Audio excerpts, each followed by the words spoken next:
Hello everyone. This year के PPMT exam के साथ कहीं वो ना हो जाए जो दिस ईयर नीट एग्जाम के साथ हुआ है। फिर बच्चे यही कहेंगे कि सारा कुछ हमारे ही बैच के साथ होना होता है क्या।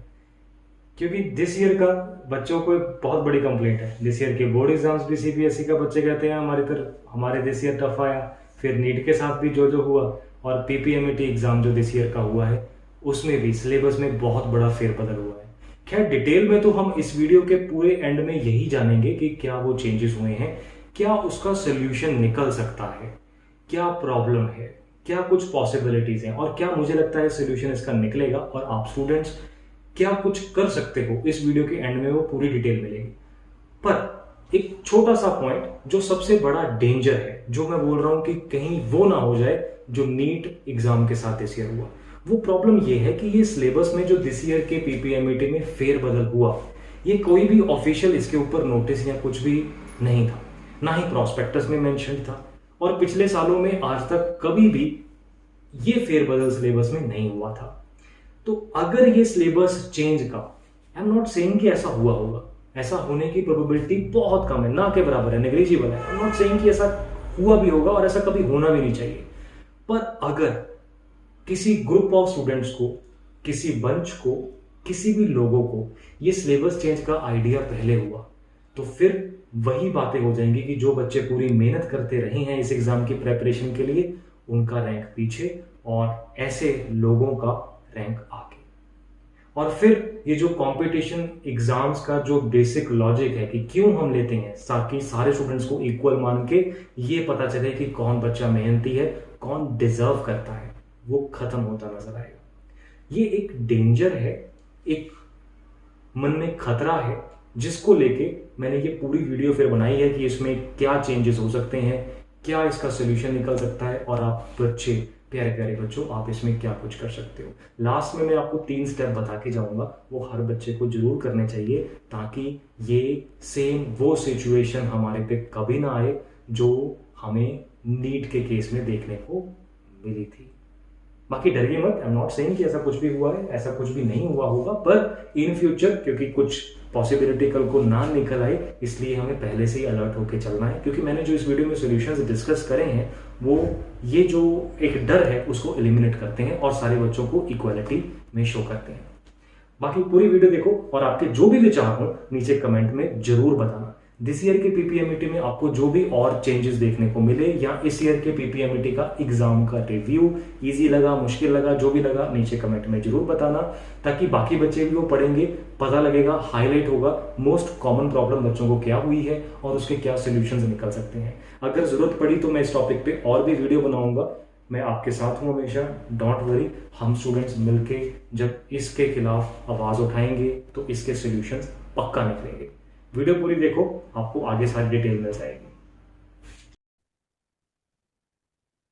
Hello everyone, my name is Sunny. Welcome to Sunny classes. आज है 26 जून। कल 25 जून को पीपीएमईटी का एग्जाम हो। पीपीएमईटी 2024 पंजाब का पैरामेडिकल एंट्रेंस टेस्ट और बीएससी नर्सिंग। बहुत से बच्चे पीपीएमईटी एग्जाम के लिए अपीयर होते हैं। इस एग्जाम के थ्रू स्टूडेंट्स जो हैं वो बीएससी नर्सिंग में एडमिशन लेते हैं। बहुत सारे बच्चे इसमें अपीयर होते हैं। बहुत सारे बच्चे इस एग्जाम की जो प्रेपरेशन है वो +1 2 के टाइम से ही शुरू कर लेते हैं। और बहुत सारे बच्चे इसको +2 के बाद जो उनको 3 4 महीने का टाइम मिलता है उस बोर्ड एग्जाम्स के बाद उसमें प्रेपरेशन करते हैं। और कुछ स्टूडेंट जिनका पिछले साल मान लो अच्छा रिजल्ट नहीं आता वो पूरा साल भी इसकी प्रेपरेशन करते हैं ताकि वो नेक्स्ट ईयर अच्छे मार्क्स लेके आए। और उनके मन में एक सपना होता है अच्छे गवर्नमेंट कॉलेज में जाने का कि हम इसमें अच्छे मार्क्स लेंगे और अच्छे से गवर्नमेंट कॉलेज में हम भी एडमिशन लेंगे। और बहुत सारे बच्चे इसके लिए मेहनत करते हैं। इस ईयर के जो एग्जाम हुआ ना, जो कल एग्जाम हुआ, उसमें कुछ अजीबोगरीब, कुछ नया ही चेंज देखने को मिला। मैं वेट कर रहा था आज तक, मुझे लगा नहीं था कि मुझे इस पर वीडियो बनाने की जरूरत पड़ेगी। कोई ना कोई ऑफिशियल इसके ऊपर नोटिस जो है वो आ जाएगा, पर अभी तक नहीं आया। तो क्या वो चेंजेस था, क्या हम एक्सपेक्ट करें अब नेक्स्ट, सब डिस्कस करेंगे इस शॉर्ट वीडियो में। अब डिस्कस करते हैं। पहले हम ऐसा करते हैं, दिस ईयर का जो क्वेश्चन पेपर है वो देख लेते हैं। तो दिस ईयर का जो क्वेश्चन पेपर है पीपीएमईटी 2024 ऑफिशियली इसकी आंसर की भी आ चुकी है। और इस पेपर में जैसे ये क्वेश्चन नंबर 1 से लेके 20 तक के क्वेश्चन आपके पास केमिस्ट्री के हैं, सही है, केमिस्ट्री सिलेबस में भी मेंशन है, केमिस्ट्री के क्वेश्चंस भी आए हैं, बहुत बढ़िया। फिर क्वेश्चन नंबर नेक्स्ट 20 क्वेश्चंस, 21 से लेकर 40 तक के क्वेश्चंस फिजिक्स के हैं। सही है, सिलेबस में फिजिक्स मेंशन है, फिजिक्स के क्वेश्चन आए हैं, कोई प्रॉब्लम नहीं। फिर उसके बाद आपके पास क्वेश्चन नंबर 41 से लेके नेक्स्ट 60 तक के सारे क्वेश्चन बायोलॉजी के हैं, बायो सिलेबस में भी मेंशन है, बहुत सही है, कोई प्रॉब्लम नहीं। फिर नेक्स्ट क्वेश्चन नंबर 61 जब आता है ना, जब बच्चे वहां पर एग्जाम देने के लिए बैठे होते हैं और जब अटेम्प्ट करते इस 61 क्वेश्चन के ऊपर पहुंचते हैं, मैं महसूस कर सकता हूँ यहाँ पे भी बैठे कि बच्चों के मन पे क्या बने, क्या बच्चों ने एक्सपीरियंस किया होगा। जैसे ही वो क्वेश्चन नंबर ये 61 पढ़ते हैं तो उनको लगता है कि शायद ये आउट ऑफ सिलेबस है। क्वेश्चन नंबर 62 पढ़ते हैं, अगर ये भी आउट ऑफ सिलेबस है।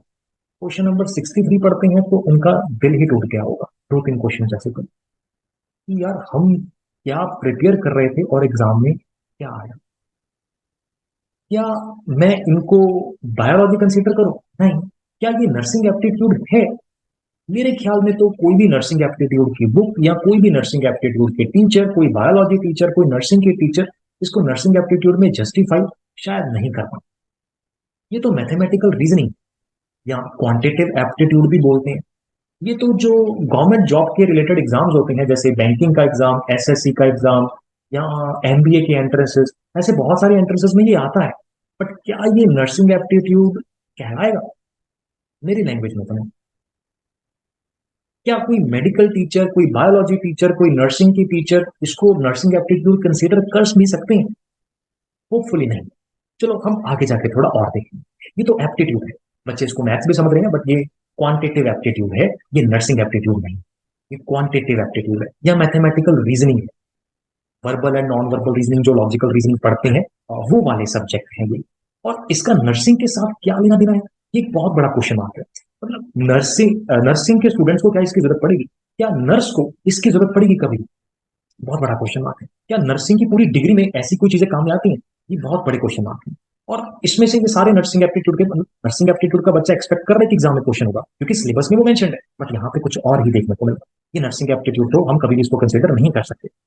और उसके बाद नेक्स्ट जो क्वेश्चन आते हैं वो आपके पास इंग्लिश के आते हैं। ठीक है, हम इंग्लिश अगर एक्सपेक्ट कर रहे थे, बहुत सही बात है, सही है, कुछ मेडिकल रिलेटेड जरूर है, बट ये रीजनिंग है, ये नर्सिंग एप्टीट्यूड नहीं।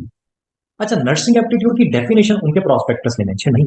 Baba Farid university of health sciences बहुत रिस्पेक्टेड यूनिवर्सिटी है, बहुत बड़ी यूनिवर्सिटी है और बहुत रिस्पेक्टेबल यूनिवर्सिटी है। तो आई वाज एक्सपेक्टिंग कि एक आधे दिन में उनका कोई ना कोई नोटिस आ ही जाएगा। कल पेपर हुआ है, आज डे टाइम में होपफुली कोई ना कोई नोटिस आ जाए। बट आज जब नोटिस पूरा दिन मुझे कोई देखने को मिला तो मैं भी डिसहार्ट हो गया कि ये क्या हुआ है बच्चों के साथ। तो फिर इसलिए ये शॉर्ट वीडियो की जरूरत पड़ी।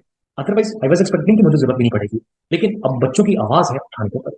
तो अब इसमें ये बहुत बहुत बड़ी प्रॉब्लम हमें देखने, क्योंकि पीपीएमटी का जब हम प्रॉस्पेक्टस देखते हैं दिस ईयर का 2024 का, इसमें पेज नंबर 60 के ऊपर सिलेबस मेंशन है, सिलेबस है बहुत बढ़िया। उसके बाद केमिस्ट्री का सिलेबस है बहुत बढ़िया। अच्छा, बच्चों ने +1 2 के टाइम पे कुछ उनके सीबीएसई और पंजाब बोर्ड में जो कुछ चैप्टर्स थे वो रिड्यूस हो गए थे, डिलीट हो गए थे, और इन्होंने वो सिलेबस में क्लियरली में आपके पास ये ट्रांजिस्टर के टॉपिक है, ये सीबीएसई और पीएससीबी में काफी सारे टॉपिक्स रिड्यूस थे, इन्होंने सिलेबस में लिखे हैं, बहुत अच्छी बात है। आपने सिलेबस में बता दिया कि हम ये सारे टॉपिक्स को भी इंक्लूड करेंगे और आप इसमें से जो मर्जी क्वेश्चन डालें, कोई प्रॉब्लम नहीं, किसी स्टूडेंट को कोई प्रॉब्लम नहीं चाहिए। एग्जाम पिछले साल से इस साल का मुश्किल है कि ईजी है, ये भी क्वेश्चन छोड़ दो। मैं कहता हूँ मुश्किल डाल लो यार, कोई प्रॉब्लम नहीं। आप जितना चाहो उतना मुश्किल डालो, आप बाकी सारे एग्जाम से मुश्किल डालो, कोई प्रॉब्लम की बात नहीं है। वो सिलेबस के अंदर होना चाहिए, है ना। पिछले साल एग्जाम काफी इजी रहा था, इस साल उससे मुश्किल है कि नहीं? अब एक्सेप्शनली इजी था, इतना एग्जाम उससे पहले भी नहीं आता था।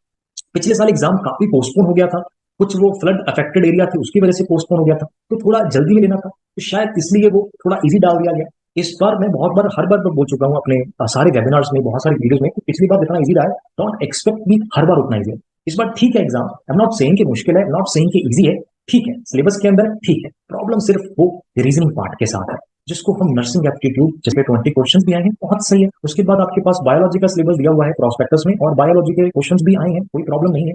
उसके बाद ना आपने इंग्लिश और एप्टीट्यूड फॉर नर्सिंग सिर्फ हेडिंग लिख के छोड़ दिया कि इसके अंदर कुछ मर्जी आप अज्यूम कर।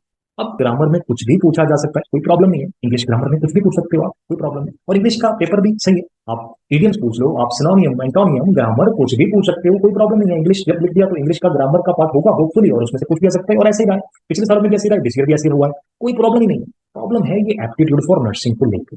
अब यहाँ पर अगर आप वो रीजनिंग को अगर आप उस रीजनिंग को जो आपने दिस ईयर के क्वेश्चन पेपर में डाली हुई है उसको एप्टीट्यूड फॉर नर्सिंग, ये भी आएगा, ये भी आएगा, ये भी आएगा, उसमें छोटा सा वर्ड लिख दो कि क्वांटिटेटिव एप्टीट्यूड आएगा या फिर लॉजिकल रीजनिंग आएगा, वर्बल नॉन वर्बल रीजनिंग आएगा, कुछ भी ऐसा अगर वर्ड लिख दिया जाए तो पहले से ही बता देते।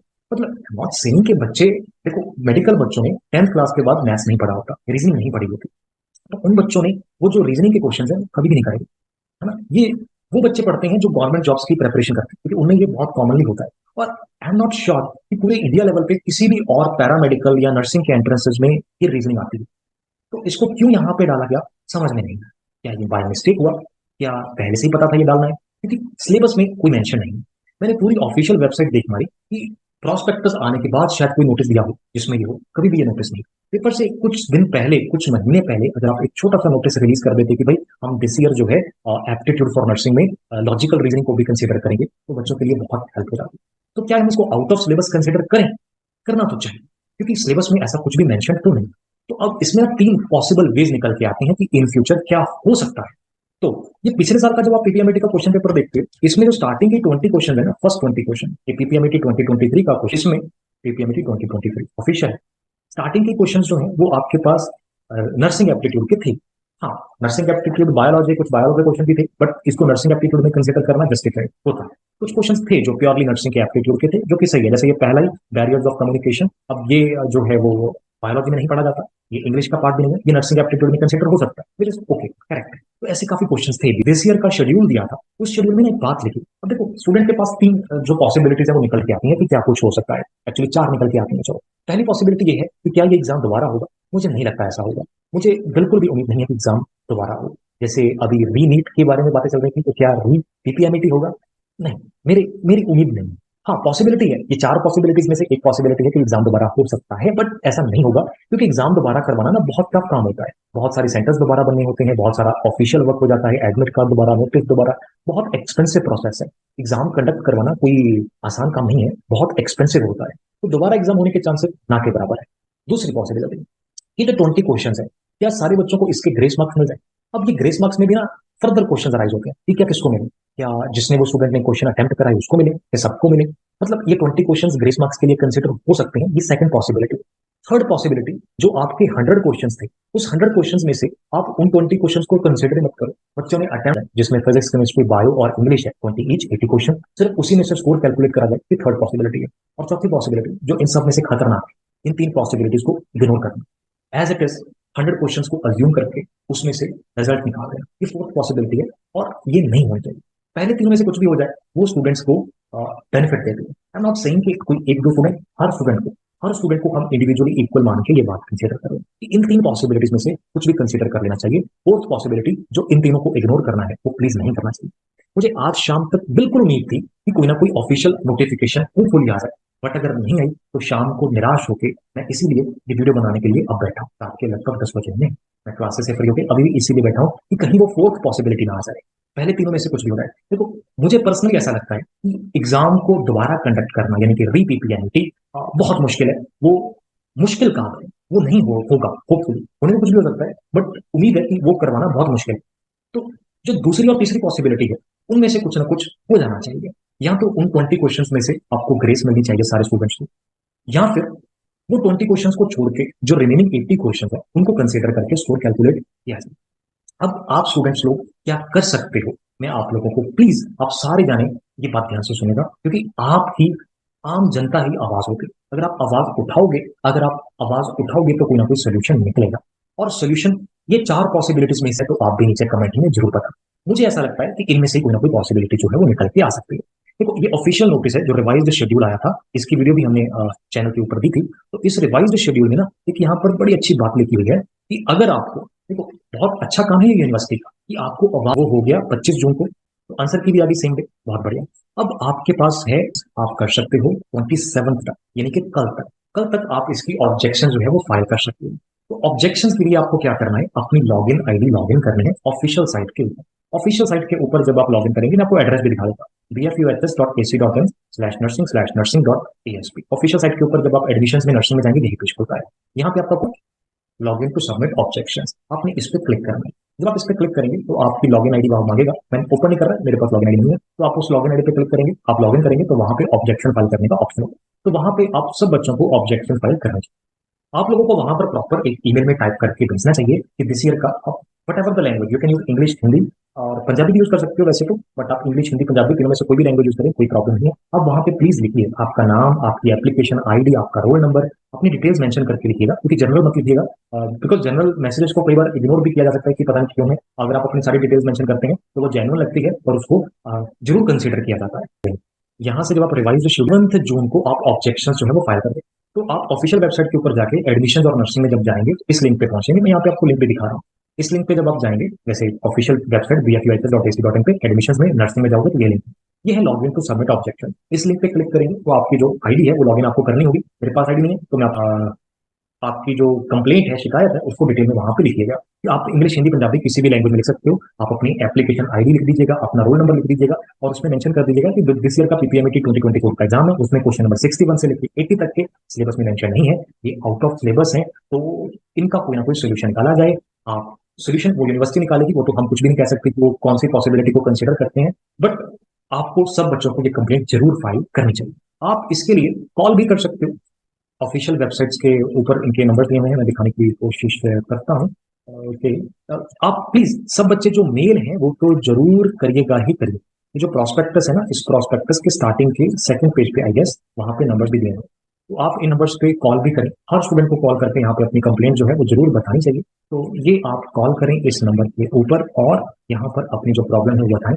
कई बार कॉल पिक नहीं होती, लाइन बिजी होती है, बहुत बड़ी यूनिवर्सिटी है और भी बहुत सारे काम होते हैं, तो आप इस मेल आईडी के ऊपर भी अपनी जो कंप्लेंट है वो भेजिएगा।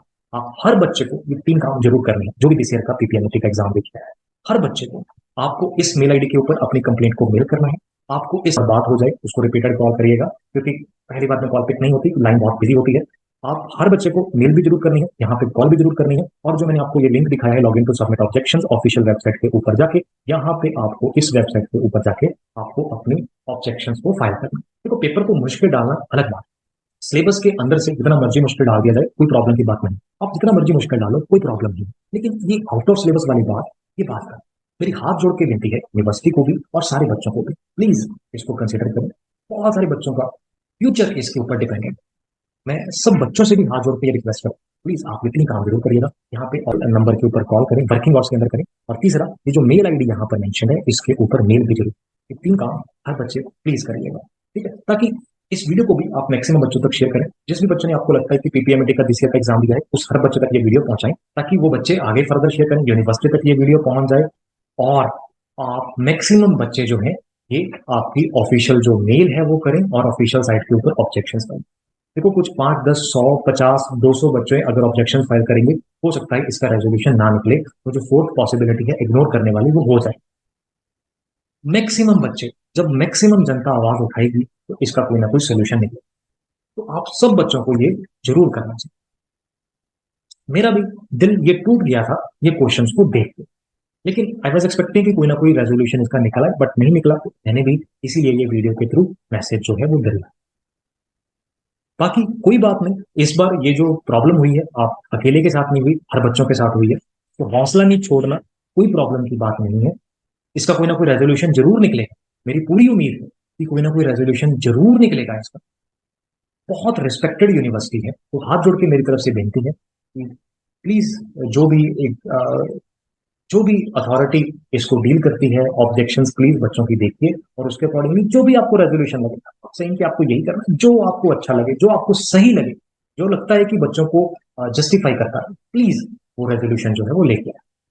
ऑफिशियल वेबसाइट के ऊपर मैं एक्सपेक्ट करूंगा कि कोई ना कोई इसका रेजोल्यूशन जारी है।